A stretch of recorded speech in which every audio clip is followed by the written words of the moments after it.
लोगों से निवेदन है जरा शांति बनाए रखें। तिलक राज जी का बहुत बहुत स्वागत। मेन तो हमारे लोग शांत रहे।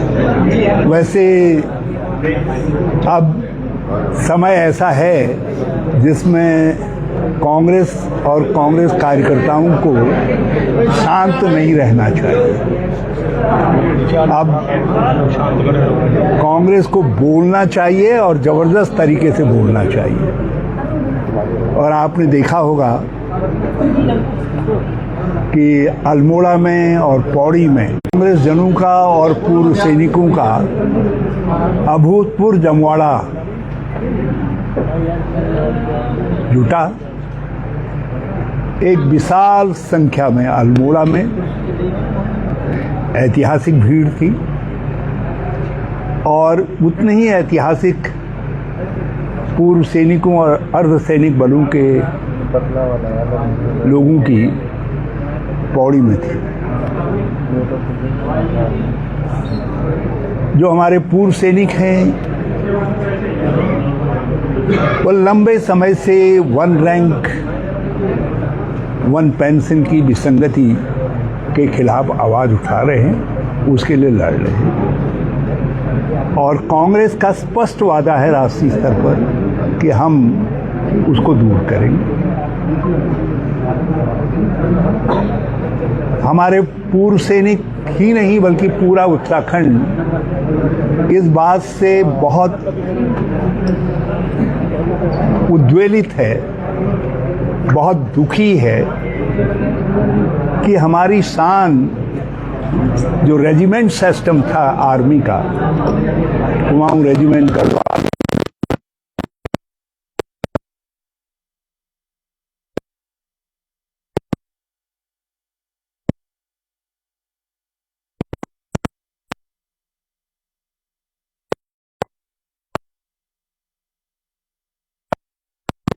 पीढ़ी आज की है, उस पीढ़ी के बाद लगा करके पूर्व सैनिक सड़कों पर हमको दिखाई देते हैं वर्दी पहने हुए, और जो गर्व के साथ कहते हैं कि आई एम, चाहे वो मद्रास का रहने वाला हो, I am Punjab, I am Kumaon, I am Garhwal, और जिससे एक राष्ट्रीय इंटीग्रेशन, नेशनल इंटीग्रेशन की भावना जाती थी, वो भावना अतीत की बात हो जाएगी। तो हमारे नेता ने, मैं राहुल जी को बहुत बहुत धन्यवाद देना चाहता हूँ। उन्होंने अपने संबोधन में इस बात को स्पष्ट तौर पर कह दिया कि कांग्रेस आएगी तो अग्निवीर योजना समाप्त होगी और पूर्वज जो रेजिमेंट सिस्टम है वो आर्मी में भर्ती का वो यथावत जारी रहे, उसको हम पुनर्स्थापित करने का काम करेंगे। हमारे जो पैरामिलिट्री के फोर्सेस हैं उनका दायित्व तो बहुत बढ़ गया है और उनके जो गौरवपूर्ण सेवानिवृत्त पैरामिलिट्री सैनिक हैं, हम चाहते हैं कि उनको भी सुविधाओं में, जो लंबे समय से सुविधाओं की मांग कर रहे हैं, न केवल सुविधाओं में वृद्धि हो बल्कि हम ये भी चाहते हैं कि उनका कल्याण का अलग बोर्ड बने। और मैं आप सबको बताते चलूं, 2015 में कांग्रेस की उस समय की सरकार ने अर्ध सैनिक कल्याण बोर्ड का गठन किया था और उसके चेयरमैन एक अर्ध सैनिक कमांडेंट जो है डीआईजी नेगी जी थे। तो कांग्रेस उस दिशा में, उनकी उस मांग की दिशा में कदम उठा चुकी है और आगे भी हम प्रतिबद्ध हैं। और राहुल जी ने अल्मोड़ा में संबोधित करते हुए कहा है कि मैं फिर आऊँगा, आपसे आपके विकास के मुद्दों पर चर्चा करूँगा। और मैं तो आज यहाँ आपके माध्यम से कांग्रेस जनों से अपील करने जा रहा था कि जो अल्मोड़ा स्पिरिट है, जो अल्मोड़ा भावना है, उसको हमको गांव-गांव तक पहुंचाना है।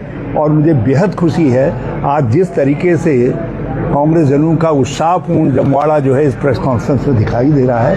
मैं उसके लिए मुझे लगता है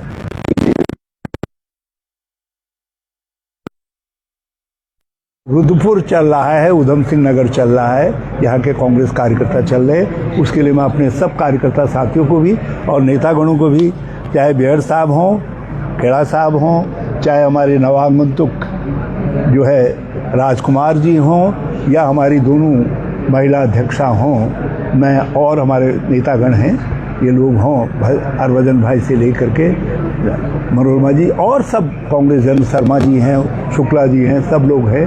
तो ये सब लोग जो है शिद्दत के साथ अब अल्मोड़ा भावना को गांव-गांव तक लेकर के जाने का काम करेंगे। मैं स्थानीय स्तर पर दो बातों पर आपसे चर्चा करना चाहूँगा। एक, 2014 से 2016 तक हमने भूमि सुधारों की दिशा में कुछ बड़े बड़े कदम उठाए थे। कांग्रेस के समय में नजूल भूमि के मामले को लेकर के तिलकराज कमेटी बनी थी। इनकी संस्तुति पर हमने कन्वर्जन एक मामूली नाम मात्र का शुल्क रख करके हमने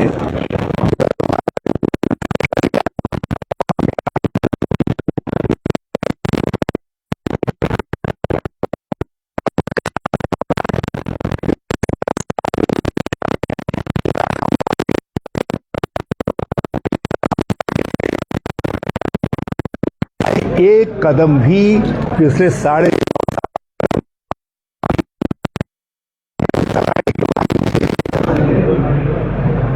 क्योंकि ज़्यादा नजूल का मामला इसी क्षेत्र में है, मैं अपील करना चाहूँगा कि ज़रा इनको डराइए तो सही। आप इनको खूब माला वाला पहना देते हैं भाजपा वालों को और इनकी अकल ख़राब हो जाती है, हैं? ये समझते हैं सब ठीक ही ठीक हो रहा है। तो ज़रा इनको ये तो बताइए सब ठीक नहीं है, इसको लागू करो। और वैसे भी सरकार के फैसले होते हैं। सरकार चेहरे के साथ नहीं बदलती है। सरकार निरंतरता, संविधान निरंतरता प्रदान करता है।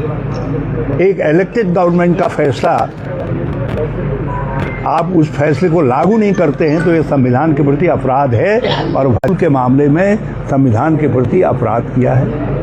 उसी तरीके से वर्ग 4 और दूसरे वर्गों की जो जमीनें हैं, हमने एक बड़ा फैसला किया कि जिसकी जोत के साथ यदि कोई वर्ग 4 का कुछ हिस्सा है तो हमने कहा उसके नाम पर वो कर दिया जाएगा। आज भी फाइलें पेंडिंग कर दिया जाएगा। सैकड़ों लोगों के हो गए। हमारी सरकार की विदाई के बाद सैकड़ों फाइलें जो इस सरकार में पेंडिंग पड़ी हुई हैं, वो चीख करके कह रहे हैं कि भाजपा के लोगों, तुमने किसानों के साथ बड़ा अन्याय किया है। और हमने ये कदम किसानों की मांग पर उठाया था। और आप सब जानते हैं कि सितारगंज से लेकर के दूसरी जगह हमने अपने बंगाली समुदाय और दूसरे समुदाय के भाई, उनकी ज़मीनों के, उनके मालिकाना हक के लिए जो कदम उठाया था वो ऐतिहासिक कदम था। बल्कि जिस वादे के साथ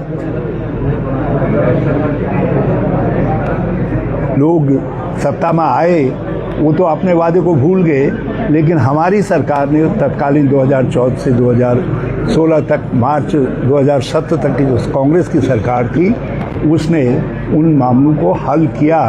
और हमने अलग अलग तरीके के जो वर्गीकृत तराई और भावर के क्षेत्र में ज़मीनें थी, उन सभी ज़मीनों के मामले में हमने मालिकाना हक देने का फैसला किया, जिसमें वर्ग 4 से वर्ग 3, वर्ग 4, वर्ग 10, खौ, 16 खौ, क्या क्या वर्ग थे, और उन सब वर्गों को हमने नियमित किया। इंदिरा ग्राम, नेहरू ग्राम, गांधी ग्राम, जो हमारे दलित वर्ग के, कमज़ोर वर्ग के भाई बसे हुए थे, हमने उन सबको भी, जिन छोटे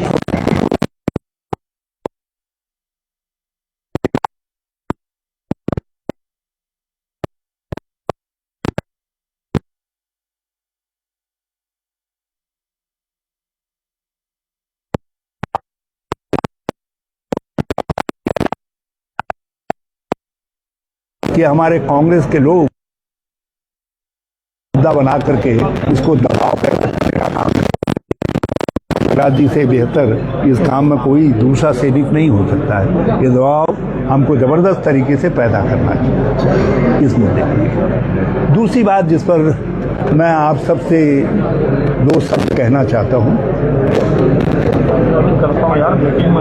भारतीय जनता पार्टी के नेतागणों ने जिस तरीके से विधानसभा में बंगाली भाइयों का अपमान किया, जिस तरीके से उनको संबोधित किया, वो बहुत चिंताजनक है, लज्जाजनक है। हम उसकी आज भी निंदा करते हैं इस तरीके के व्यवहार। एक कांग्रेस की सरकार थी, सक्सेसिव प्राइम मिनिस्टर्स ने आमंत्रित करके इस तराई में लोगों को बसाया और आज की खुशहाल तराई को बनाने का काम किया। और उस खुशहाल तराई को बनाने में सभी वर्गों का, सभी समुदायों का, सभी जाति धर्म के लोगों को, सभी क्षेत्रों के, देश के कोने कोने से आए हुए लोगों के सबका योगदान रहा है। इसीलिए हमारे नेता नारायण दत्त जी कहते थे कि तराई जो है फूलों का गुलदस्ता है, अनेक तरीके का, अनेक तरीके के फूल हैं। और ये भाजपा जो है उन फूलों का अपमान करती है। ये भाजपा के लोग जो है उनको हे दृष्टि से संबोधित करने का काम करते हैं। और ये संबोधित ही नहीं करते हैं। एक बड़ा ऐतिहासिक फैसला हमारी पहली निर्वाचित सरकार ने किया नारायण दत्त जी के समय में, जो है जितने हमारे जो बंगाल के आए हुए नवशूद्र भाई थे, पौंड समाज के लोग थे, हमने उनको राज्य ने अनुसूचित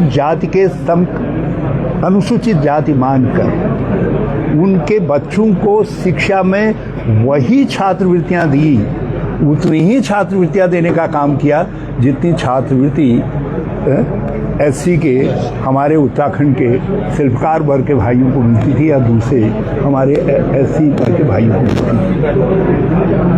थी। और आज कांग्रेस की सक्सेसिव गवर्नमेंट ने, बल्कि भाजपा की भी कुछ गवर्नमेंट्स ने उस नियम का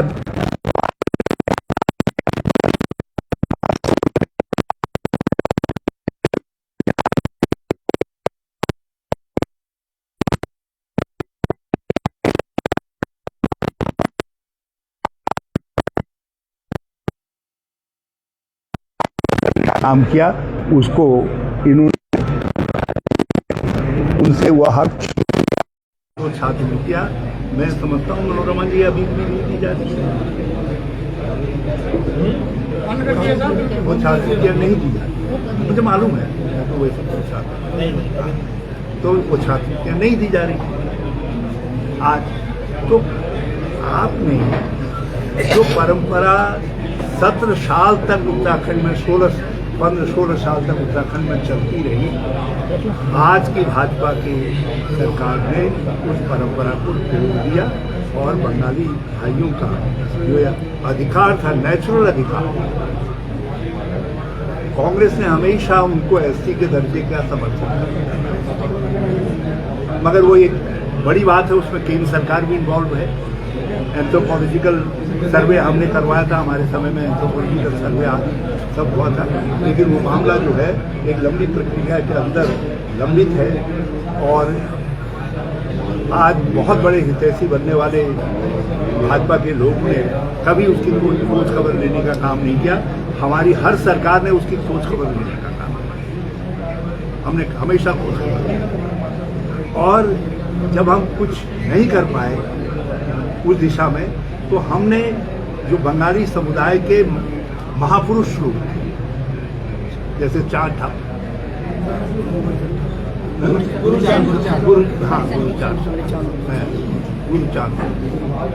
गुरुचांद ठाकुर, उनके नाम पर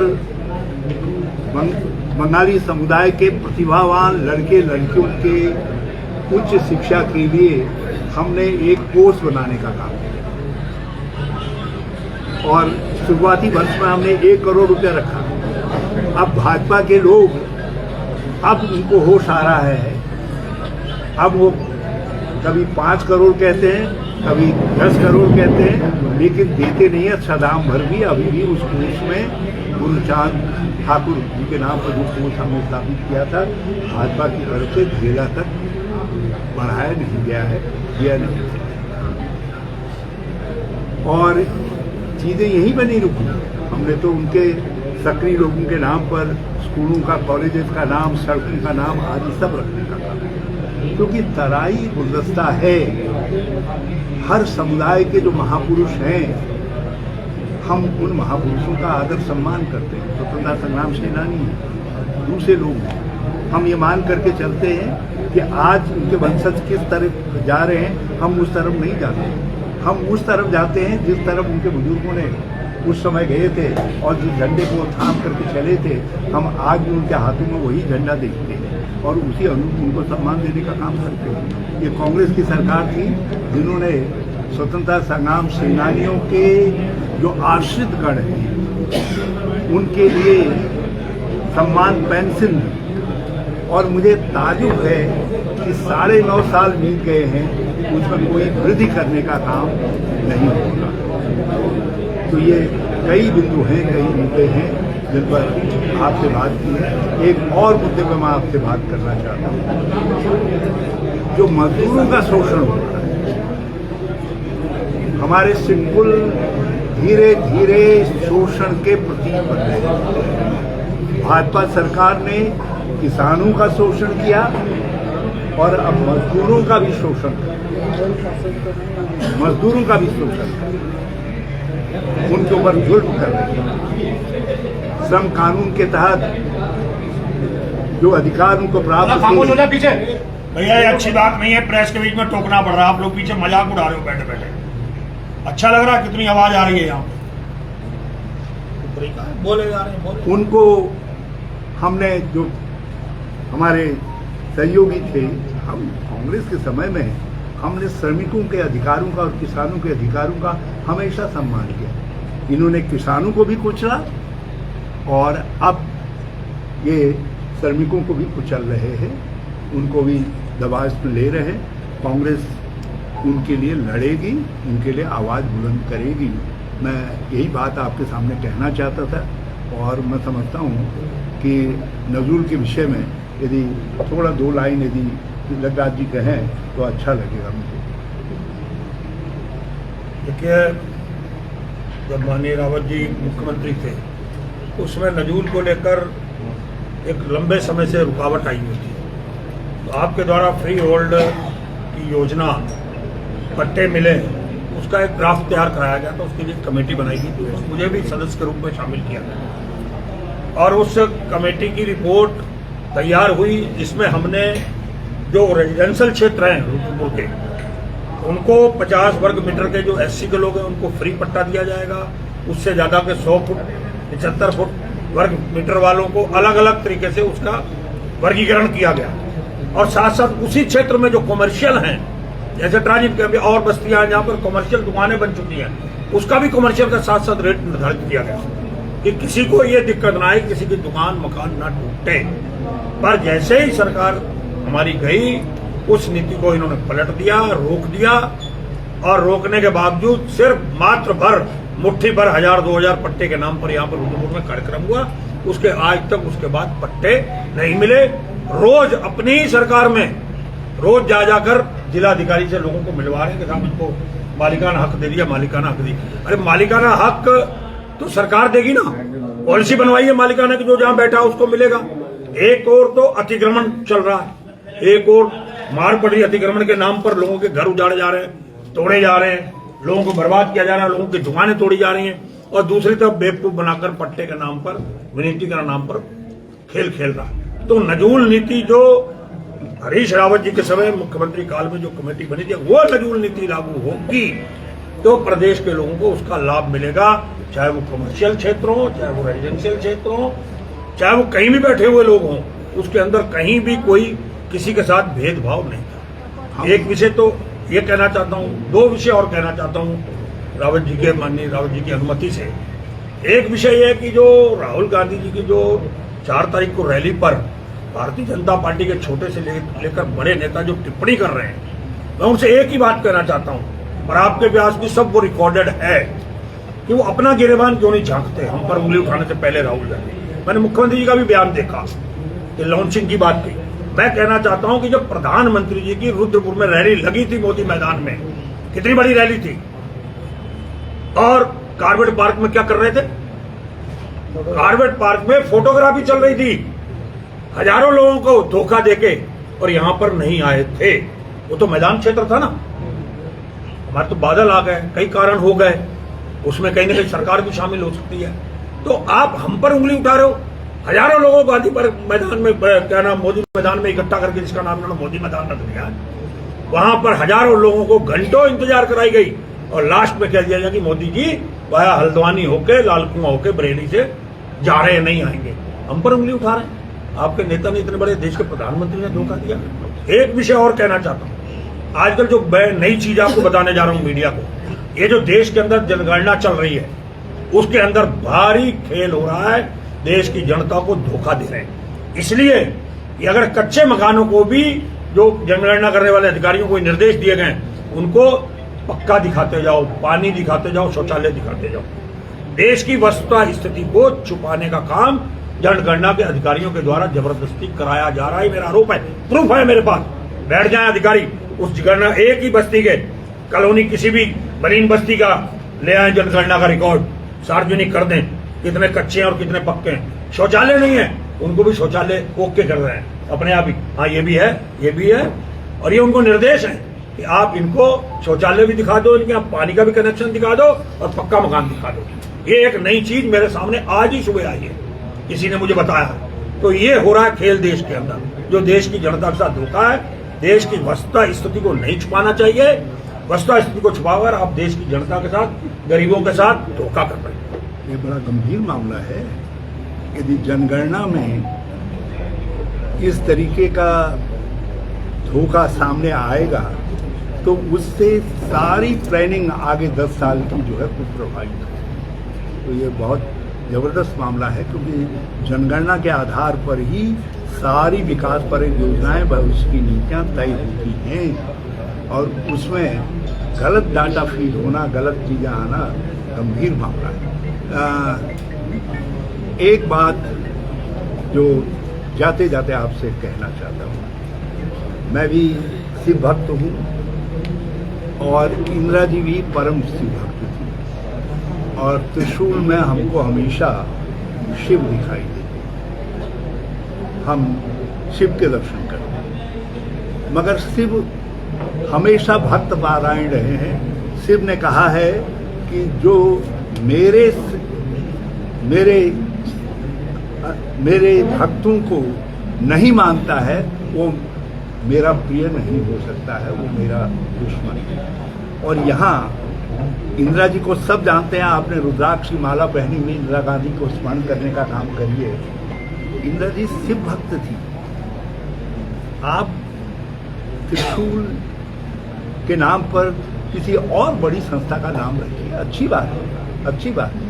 लेकिन शिव भक्त को आपने इंदिरा गांधी जी के नाम पर, जो इंदिरा चौक था, एक करोड़ों लोगों की श्रद्धा भावना उसके साथ जुड़ी हुई थी। आपने अब सारे जितने ऐसे श्रद्धानत लोग हैं, जिनमें भाजपा के लोग भी हैं, दूसरे लोग भी हैं, उनको सबको, सब मूर्तियों को गांधी पार्क पर रख दिया। अरे ये सब महापुरुष हैं, चाहे उसमें भाजपा से जुड़े हुए नेता ही क्यों न हो, उनके सिद्धांतों से जुड़े हुए नेता क्यों न हो। हाँ, आप दीनदयाल उपाध्याय, दूसरे इनके अलग अलग जगहों पर पार्क बना करके इनको ठीक तरीके से व्यवस्थित करना चाहिए था। गांधी गांधी हैं,